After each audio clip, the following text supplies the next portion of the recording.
বিমলদা, এর আগে আমরা জানি মহেশতলার সেই বাসিন্দা মালতী বিশ্বাস, যার পা বাদ চলে গিয়েছিল এবং সেক্ষেত্রে একের পর এক অভিযোগ তারা সামনে এনেছিলেন। আর এবার এই শিশুর ডান হাত বাদ চলে গেছে বলে অভিযোগ করছে ওই পরিবার। মানে সেবাশ্রয়, একটা ক্যাম্প যেখানে মানুষ সুস্থ হতে যাওয়ার জন্য চিকিৎসা পাবেন বলে গিয়েছিল, সেখানে তো সাধারণ মানুষের জীবন নিয়ে ছিনিমিনি খেলা হয়েছে।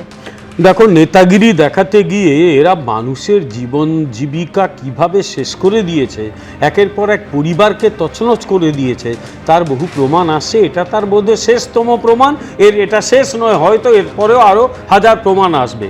এরা চুরি করেছে, এরা চিটিংবাজি করেছে, এরা গুন্ডামি করেছে, লুট করেছে, চাকরি বেচেছে, টপ টু বটম সবকটা চোর, বালি পাচার করেছে, সেখান থেকে টাকা তুলেছে, কয়লা পাচার করেছে, মানে দুনিয়ার যত খারাপ খারাপ কাজ করার এই দলটা করেছে। যার জন্য এরা ক্ষমতায় যখন ছিল তখনও বলতাম এটা পলিটিক্যাল পার্টি নয়, এটা একটা গ্যাং। এখন মনে করি এরা গ্যাং তো বটেই, এই টপ টু বটম সবকটা নেতা হচ্ছে গ্যাংস্টার। গ্যাংস্টারকে যে গ্যাংস্টারের আইনে বিচার করা উচিত, এদের সেভাবেই করা উচিত। এদের প্রত্যেকের কোমরের দড়ি, হাত বেঁধে কোমরের দড়ি দিয়ে নিয়ে যাওয়া উচিত। সেটা তো অন্য একটা দিক। এবারে নিজেদের খামখেয়ালিপনা করতে গিয়ে, নেতা প্রতিষ্ঠা করতে গিয়ে এবারে মানুষের কারো হাত বাদ গেছে, কারো পা বাদ গেছে, আরও কি হয়েছে আমরা কেউ জানি না। হোমিওপ্যাথি ডাক্তারকে নিয়ে গিয়ে বলেছে যা অ্যালোপ্যাথি ট্রিটমেন্ট কর, কোথাও কবরেজি ডাক্তারকে নিয়ে গিয়ে তাকে অ্যালোপ্যাথি করিয়েছে, যেগুলো অত্যন্ত বেআইনি। সবচেয়ে বড় কথা, ইনি ওখানে ওইরকম একটা করতে গেলেন কেন? সেবাশ্রয়, তার মানে ওখানে সেবার সিস্টেমটা নেই। আপনারা তো তুলে দিয়েছিলেন, তুলে দিয়ে এবারে নিজে দায়িত্ব নিয়ে চিকিৎসা করতে গেছে, সেবাশ্রয় করতে গিয়ে মানুষকে নিরাশ্রয় করে ছেড়ে দিয়েছে। এখন এই পরিবারটা চলবে কি করে? যে পরিবারের বাচ্চার হাত বাদ গেল, কি করে যাবে? আমি মনে করি এর সব সম্পত্তি বিক্রি করে তার ক্ষতিপূরণ দেওয়া উচিত। কম টাকা তো লোকের কাছ থেকে মেরে মেরে তোলেনি এই বয়সে। বহু অভিযোগ আসছে, আরও অনেক অভিযোগ আসবে। এদের প্রত্যেকটাই, এদের সম্পত্তি ক্রোক করে এই সমস্ত গরিব মানুষের মধ্যে বন্টন করা উচিত, যাতে এই বাচ্চাগুলোর যাতে পুনর্বাসনের বন্দোবস্ত হয়। সবচেয়ে বড় কথা যে এরা ভেবে নিয়েছিল পৃথিবীতে এরাই থাকবে, আর কেউ থাকবে না। এদের হয়ে এই যারা বিভিন্ন মিডিয়াতে বলতো আমাদেরকেও সরাতে পারবে না। পাবলিক যে এভাবে এদের সরাবে তো ভাবতে পারেনি। এবারে তো একের পর এক আসছে। কিন্তু একটা কথা বলি, আইনের হাত কিন্তু অনেক লম্বা, পালানো যাবে না। অনেক কথা তো বাবা মাথা নেড়ে নেড়ে বলতে, যে ইলেকট্রিকের চুল্লি করব, দিয়ে সব মরে গেলে পুড়িয়ে দেবো। এবার পাবলিক তোমাদের কি হাল করছে একবার দেখো। আমরা এগুলো বলি না, কিন্তু আমাদের কোনো নেতা এগুলো কেউ যদি বলে আমরা তাকে সাবধান করে দিই, এই ধরনের কথা বলো না, এগুলো বলো না। এগুলো পলিটিক্সটাকে তৃণমূল নষ্ট করেছে, সিপিএম নষ্ট করেছে, আমরা করতে পারি না। কিন্তু সমস্যা হচ্ছে যে মানুষটার বাচ্চার হাতটা বাদ গেল, যে মানুষটার বাচ্চার পা বাদ গেল, তার সামনে দাঁড়াবে কি করে এরা? এদের দাঁড়ানোর জায়গা থেকে মৃত্যুঞ্জয়ের কাছে আসবো। মৃত্যুঞ্জয়, মানে সেবাশ্রয় এই ক্যাম্পটা তৈরি করা হয়েছিল যাতে সাধারণ মানুষগুলো তারা গিয়ে একটু চিকিৎসা পায়, এবং তার জন্য সাধারণ মানুষ সেখানে যেত। কিন্তু এই কোন চিকিৎসা যেখানে একজনের পা বাদ চলে গেছে বলে অভিযোগ, একটি শিশুর, এইমাত্র তুমিও দেখলে একটি শিশুর হাত বাদ গেছে বলে অভিযোগ। এই যে তাদের সারা জীবনের এই যন্ত্রণা, এর দায় তো নিতে হবে মৃত্যুঞ্জয়।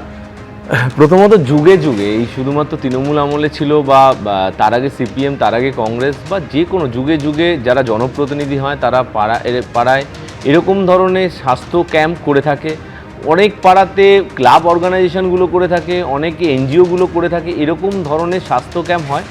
অভিষেক বন্দ্যোপাধ্যায় সেবাশ্রয় যেটা করেছিল সেই স্বাস্থ্য ক্যাম্পটা হয়তো একটু বৃহৎ আকারে হয়েছিল। এবার বক্তব্য হলো যে এই ধরনের ক্যাম্পে যারা যায় তারা তো মানে কোনো ধরনের জটিল রোগ নিয়ে যাবে না, তারা গেছেন, তাদের একটা প্রচার হয়েছে, অ্যাড হয়েছে। আমার একটু বলতে দাও, যদি আমার বক্তব্য হলো ভারতীয় জনতা পার্টিকে বলার সময় আমার প্রশ্ন করেছে উত্তরটা তাহলে আমার বলতে দাও।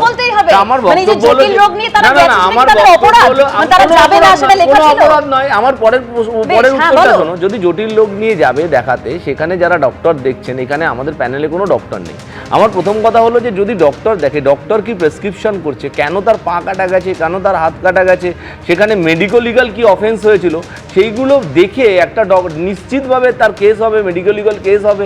যেই ডক্টর ছিল, যার প্রেসক্রিপশনে হয়েছে, একটা দেখা হয়েছে। এখানে আমরা বলে দিচ্ছি যে এই করেছে, ওই করেছে, আমরা এখানে মিডিয়াতে এই আলোচনাগুলো, একটা অভিযোগ হচ্ছে, অভিযোগ করেছে, খুব ভালো কথা, অভিষেক বন্দ্যোপাধ্যায়ের নামে অভিযোগ করেছে। অভিষেক বন্দ্যোপাধ্যায়ের মুখ দেখিয়ে যখন ক্যাম্প হয়েছে অভিষেক বন্দ্যোপাধ্যায়ের নামে অভিযোগ হয়েছে, কিন্তু অভিষেক বন্দ্যোপাধ্যায়ের নামে যখন অভিযোগ এসছে ওখানে যে ডাক্তার ছিল, এই ধরনের এমএলএ, এমপি, কাউন্সিলর, পাড়ার ক্লাব প্রত্যেক সপ্তাহে প্রত্যেক জায়গায় চোখের ক্যাম্প হয়, স্বাস্থ্য ক্যাম্প হয়, বিভিন্ন ধরনের ক্যাম্প হয়। মৃত্যুঞ্জয়, ডাক্তারের কথা বলছো, চিকিৎসকের কথা বলছো, তারাই তো অভিযোগ করেছে এরকম, যেখানে হোমিওপ্যাথি, একেবারে আয়ুর্বেদিক যারা পড়ুয়া তাদেরকে দিয়ে ওখানে চিকিৎসা করানোর জন্য ডাকা হয়েছিল। অভিযোগ আর অভিযোগের সত্যতার মধ্যে তফাৎ আছে, অভিযোগ আর অভিযোগের সত্যতার মধ্যে তফাৎ আছে। এই ক্যাম্পগুলোর মধ্যে দায়িত্বে প্রত্যেকটি ক্যাম্পের বেশিরভাগ ক্ষেত্রে দায়িত্ব ছিল এই সেবাশ্রয় নিয়ে মৃত্যুঞ্জয় প্রচার কম হয়নি। আপনি শুনে নিন, আমি তো বললাম বেশি করে প্রচার হয়েছিল। আরো অভিযোগ সামনে এসেছে, আরো যে অভিযোগ বিপাকে অভিষেক বন্দ্যোপাধ্যায় মাটি চুরি, গাছ বিক্রির অভিযোগে নদিয়ায় মামলা দায়ের হয়েছে। কৃষ্ণনগর জেলা আদালতে অভিষেক বন্দ্যোপাধ্যায় সহ 30 জনের বিরুদ্ধে মামলা দায়ের হয়েছে। নদিয়ার পলাশীতে সুগার মিলের সরকারি জমি থেকে মাটি কাটার অভিযোগ, মূল্যবান গাছ কেটে বিক্রি, সরকারি সম্পত্তি নষ্টের অভিযোগেও মামলা দায়ের হয়েছে। কৃষ্ণনগর আদালতে মামলা দায়ের নদিয়ার দেবগ্রামের সমাজকর্মী বাপন ঘোষের। অভিষেক বন্দ্যোপাধ্যায়ের মদতে স্থানীয় দুষ্কৃতীরা মাটি কাটত, গাছ বিক্রি করত দাবি করেছেন মামলাকারী। একাধিকবার পুলিশ প্রশাসনে অভিযোগ জানিয়েও কাজ হয়নি, উল্লেখ করা হয়েছে এই মামলায়। প্রতিবাদ করায় আন্দোলনে যুক্তদের জীবন্ত পুড়িয়ে মারার হুমকিরও অভিযোগ। আমাদের এই নদিয়া ডিস্ট্রিক্টের কালীগঞ্জ থানায় একটা ঐতিহাসিক সুগার মিল রয়েছে। এই মিলের তৃণমূল সরকার আসার পরে এদের নেতা নেত্রীদের মদতে এই মিলের একাধিক যন্ত্রাংশ চুরি হয়ে যায় এবং 33,000 বিঘা জমি রয়েছে এই মিল কোম্পানির আন্ডারে। সে তার জমি মাটি কেটে, গাছ কেটে সমস্ত বিক্রি করে পরিবেশকে নষ্ট করার চেষ্টা করছে এবং তার মেন মুখ্য দাতা হয়ে গেলেন অভিষেক বন্দ্যোপাধ্যায়। এবং এখানে যারা বিধায়ক ছিলেন, হাসানুজ্জামান, নাসিরউদ্দিন আহমেদ, উনি এখন প্রয়াত হয়ে গেছেন। বর্তমানে ওনার মেয়ে আলিফা আহমেদ, যার কারণে বিগত দিনে এখানকার সরকার পাবলিক অনেক কমপ্লেন করেছিলেন। তৃণমূল সরকার থাকাকালীন কোনো তাদের কমপ্লেন কোনো গ্রহণযোগ্য হয়নি বা সাজা পায়নি। যার গভর্নমেন্টের পরিবর্তন হয়েছে, যার কারণে আজকে আদালতের দ্বারস্থ হয়েছে। যারা এই দুর্নীতি করেছে সকলেই যেন সাজা প্রাপ্ত হয়। পলাশী এখানে বিরাট একটা টাকা রোজগারের, মাটি গাছ সমস্ত বিক্রি করে তার একটা নেটওয়ার্কের মাধ্যমে ওনার কাছে পৌঁছাত। 2011 তৃণমূল ক্ষমতা আসার পর এবং 2016-তে তৃণমূল সরকার পুনঃপ্রতিষ্ঠিত হওয়ার পর জমি মাফিয়ারা পলাশী সুগার মিল অঞ্চলসমূহ, নদিয়া, কালীগঞ্জ, তারপর মুর্শিদাবাদ, বর্ধমানের আনুমানিক 33,000 বিঘা জমির মাটি কেটে অবৈধভাবে বিক্রি করছে এবং গাছপালা নিধন করে কোটি কোটি টাকা আত্মসাৎ করছে। সেই অভিযোগের পরিপ্রেক্ষিতে আজকে মামলা দায়ের করা হলো। এর পেছনে যারা যারা রয়েছেন, তৎকালীন অর্থাৎ বর্তমান তৃণমূল সাংসদ অভিষেক ব্যানার্জি, বিগত দিনের তৃণমূল এমএলএ হাসানুজ্জামান, বর্তমান টিএমসি বিধায়িকা আলিফা আহমেদ, সুনীল খৈতান সহ 30 জনের বিরুদ্ধে মামলা দায়ের করা হয়েছে। মানে সুনীল দা, এর আগে অভিষেক বন্দ্যোপাধ্যায় নিজের লোকসভা কেন্দ্রে 300 কোটি টাকার একেবারে মাটি বিক্রির অভিযোগ সামনে এসেছিল, আর এবার এই নদিয়ার পলাশীতে সুগার মিলের সরকারি জমি থেকে মাটি কাটা, মূল্যবান গাছ কেটে বিক্রি করে দেওয়া, সরকারি সম্পত্তি নষ্টের অভিযোগ। দেখো, এই মাটি কাটা বলো, বালি চুরি বলো, তোমার তো বাঁকুড়াতে বালি চুরি দেখিয়েছো। নদীর স্রোত রিভার্স হয়ে যায়। বাঁকুড়াতে কয়লা, এই অভিষেক ব্যানার্জি একটা র্যাকেট মেনটেন করত কোলফিল্ড এরিয়াতে।